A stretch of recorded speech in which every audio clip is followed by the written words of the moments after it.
आज आदिकाल में हम कुछ प्रमुख उक्तियों और पंक्तियों को देखेंगे। उक्तियां वो होती हैं जो किसी भी के भी द्वारा कही गई होती हैं।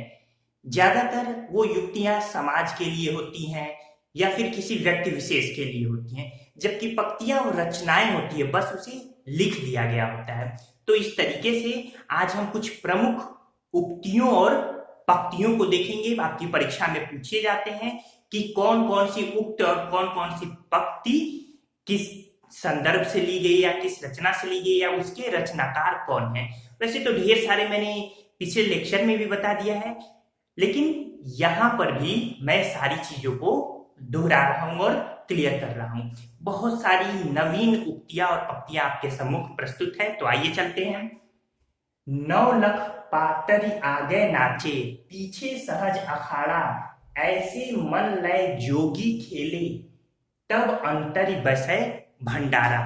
ये गोरखनाथ जी की रचना है, यानी पंक्ति है। दूसरा देखते हैं, नाद न बिंदु न रवि न शशि मंडल। ये सरहपा की है। ये जो शशि मैंने बड़ा लिखा है, दरअसल उस समय ये अपभ्रंश ही चल रहा था, तो इसे आप छोटा कर सकते हैं, शशि मंडल। ठीक है, ये सब पूछे जाते हैं आपकी परीक्षाओं में, विशेषकर यूजीसी नेट पीजीटी टीजीटी, इसलिए गंभीरता से इसे पढ़िए।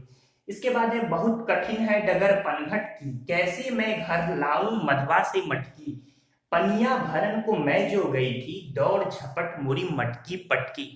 ये अमीर खुसरो जी की रचना है।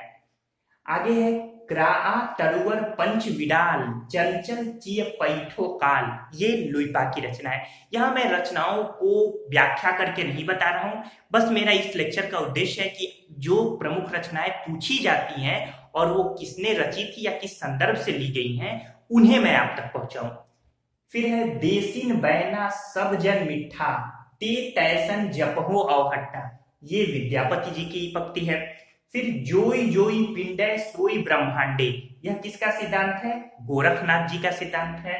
फिर, अस्त्रीय जन्म काई दिधऊ महेश, अपर जन्म थारई घड़ा रे महेश, रानी न सिरजीय धौलीय गाई, बड़खंड काली कोयली। ये बिसल देव राशि का सर्वाधिक मार्मिक प्रसंग है। इसमें राजमती जो कि बिसल देव की पत्नी रहती है, बिसल देव उनसे रुष्ट होकर उड़ीसा चले जाते हैं। इसका जिक्र मैंने आदिकाल में किया हुआ है, आप देख सकते हैं वो लेक्चर, डिस्क्रिप्शन में भी लेक्चर मिलेगा आपको। तो राजमती जो उनकी पत्नी है द्वारा एक पंडित के माध्यम से 12 वर्ष के वियोगोपरांत अपने पति को ये संदेश पहुंचाया जा रहा है। बिसल देव रासो किसकी रचना है? आप कमेंट करके हमें बताइए। मैंने लगातार पिछले लेक्चर्स में इसकी चर्चा की है, तो आप कमेंट करके बताइए कि बिसल देवरासो किसकी रचना है। देखो जरा मैं कि आप कितनी तल्लीनता से पढ़े हुए हैं। इसके बाद है, पीऊ चित्तौड़ ना आव्यू, सावर पहली तीज, जावे बाट विरहिणी, खिड़ खिड़ अड़वे खींच। तो ये खुमार रासो की रचना है। खुमार रासो के रचनाकार ये भी कमेंट करके बताइए।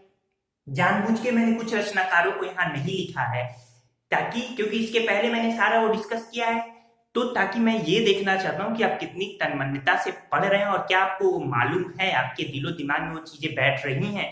तो कमेंट के माध्यम द्वारा हमें पहुंचाइए।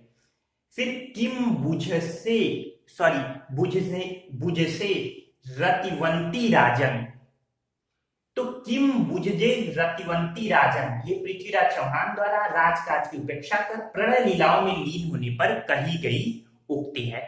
फिर है, 1272 मझारी, जेठवदी नवमी बुधवार। तो ये 1272 मझारी जेठवदी नवमी बुधवार, ये बिसल देव रासो की रचना है। बिसल देव रासो के रचनाकार कौन है, ये भी कमेंट के माध्यम द्वारा बताइए। रासो साहित्य का लेक्चर आप देखेंगे, डिस्क्रिप्शन में भी मिलेगा, ये सारी रचनाओं के रचनाकार मैंने दे रखा है, तो उन रासो साहित्य को देख लीजिए और अगर आपको मालूम है तो हमें कमेंट के माध्यम द्वारा बताइए। फिर, मनऊ कला ससिभान कला, 1692, ये पृथ्वीराज चौहान की पंक्ति है। फिर, तरवर से एक तिरिया उतरी, उतनी बहुत रिझाया, बाप का उसने नाम जो पूछा आधा नाम बताया। अमीर खुसरो जी की रचना है ये एक प्रकार से क्या है, पहेली है। फिर है वज्जीय घोर निशान रान चौहान चौदेसी, ये पृथ्वीराज रासो की रचना है। ये तो आप जानते होंगे, फिर भी कमेंट के माध्यम द्वारा बता दीजिए। चलिए, 12 वारिस लौ कुकर जीवय अरु 13 लौ जिय सियार, ये जगनिक की रचना है, यानी जगनिक की पंक्ति है। फिर जो जिड़ सासड़ भापियौ सो मई कहियौ सार, देवसेन की पंक्ति है। बौद्धो दोहा बौद्ध गान ओ दोहा, ये किसकी रचनाओं का संग्रह है? तो बौद्ध गान ओ दोहा सिद्धों की रचनाओं का संग्रह है। फिर हम देखते हैं जाहि मन पवन न संचरई रवि शशि नाहि पवेश, ताहि बट चित्त विषाम करो सरेहे कहियु उवेश, ये सरहपा जी की पंक्ति है। फिर इसके बाद है भल्ला हुआ जो मारिया बहिड़ी महारा कुंत लज्जेजन तुन वयंसी अहु जय भग्गा घरु एंतु, ये हेमचंद जी की पंक्ति है। फिर रघुनाथ चरित हनुमंत कृप भूप भोज उद्वरी जिमी, ये पृथ्वीराज रासो से संदर्भित है। देखिए यहाँ मैंने जितनी भी रचनाएं ये ली हैं बड़ी महत्वपूर्ण है, ध्यान रखिएगा। इसके बाद है पुस्तक जनहर हथ दई चली गज्जन रिपकाज, पृथ्वीराज रासो से संदर्भित है। फिर एक नार ने अचरज किया सांप मार पिंजरे में दिया, ये अमीर खुसरो जी की रचना है। फिर अवधु, ये एक प्रकार से क्या है, बूझो तो जानी यानी पहली। फिर अवधु मन चंगा तो कठौती में गंगा, गोरखनाथ जी की पंक्ति है। फिर स्वामी तुम ही गुरु गोसाई अम्हे जो शिव सबद ये बुझिना बुझिबा, निरारंभे चेला कुर विधि रहे सतगुरु होई सब पूछया कहे, गोरखनाथ जी की रचना है।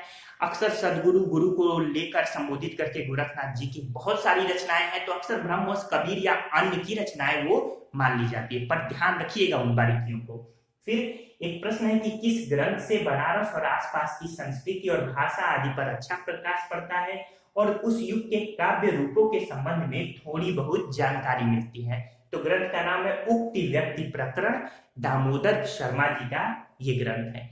तो इस तरीके से जितनी भी आपकी परीक्षा के लिए महत्वपूर्ण उक्तियां और रचनाएं हो सकती थी उनका मैंने जिक्र किया। स्क्रीनशॉट आपने पहले ले लिया होगा, फिर भी आप ये पूरा स्क्रीनशॉट ले सकते हैं। ठीक है दोस्तों, आदिकाल का ये अंतिम लेक्चर था। अब हम भक्तिकाल की तरफ बढ़ेंगे। आप हमारे आदिकाल के सारे वीडियोस देख सकते हैं, आपको डिस्क्रिप्शन बॉक्स में या प्लेलिस्ट में सारे वीडियोस मिल जाएंगे। धन्यवाद दोस्तों आपका।